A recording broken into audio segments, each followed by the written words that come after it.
दो दफ़ा नाकामी के बाद आखिरकार भारत चांद पर पहुंचने में कामयाब हो गया। भारत ने 2008 में चंद्रयान मिशन के तहत चांद पर जाने की कोशिश की, लेकिन बदकिस्मती से इस मिशन में भारत नाकाम हो गया। इसके बाद एक बार फिर भारत ने हिम्मत दिखाई और 22 जुलाई 2019 को चंद्रयान मिशन 2 के तहत चांद पर जाने की कोशिश की, लेकिन इस बार फिर वही हुआ जो पहली मर्तबा हुआ था। चंद्रयान मिशन 2 भी फेल हो गया, लेकिन 2 बार फेल होने और खरबों रुपए डूब जाने के बावजूद भारत ने हार नहीं मानी, बल्कि इन नाकामियों ने भारत में जीत के जज्बे को बुलंद कर दिया।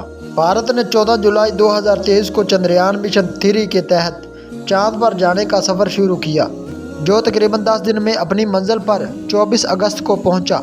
पूरी दुनिया में भारत चांद पर पहुंचने वाला चौथा मुल्क बन चुका है। इससे पहले सिर्फ 3 मुल्क ही चांद पर पहुंचने में कामयाब हुए हैं, जिनमें चीन, रूस और अमेरिका है। लेकिन भारत इस अंदाज से पहला मुल्क बनता है क्योंकि चांद के कुतुब जनूबी में अब तक कोई मुल्क नहीं जा सका। इस तरह भारत कुतुब जनूबी में जाने वाला पहला मुल्क बन चुका है।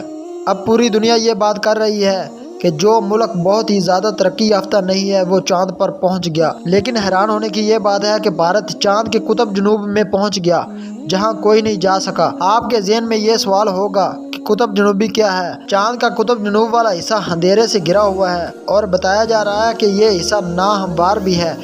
इस वजह से वहां पर लैंडिंग करना बहुत मुश्किल था। इन वजूहात की बिना पर साइंसी बुनियाद पर इस हिस्से में जाना बहुत ही मुश्किल काम था। बताया जा रहा है कि इस मिशन के तहत भारत का चांद पर जाना भारत को बहुत ही फायदा दे सकता है, क्योंकि जिस हिस्से में भारत के चंद्रयान जहाज ने लैंडिंग की है उस हिस्से में मदनियात निकल सकती हैं और भारत और ज़्यादा तरक्की याफ्ता मुल्क बन सकता है। दोस्तों, आज के लिए इतना ही। मिलते हैं नेक्स्ट वीडियो में। अपना और अपने प्यारों का ख्याल रखें। अल्लाह हाफिज़।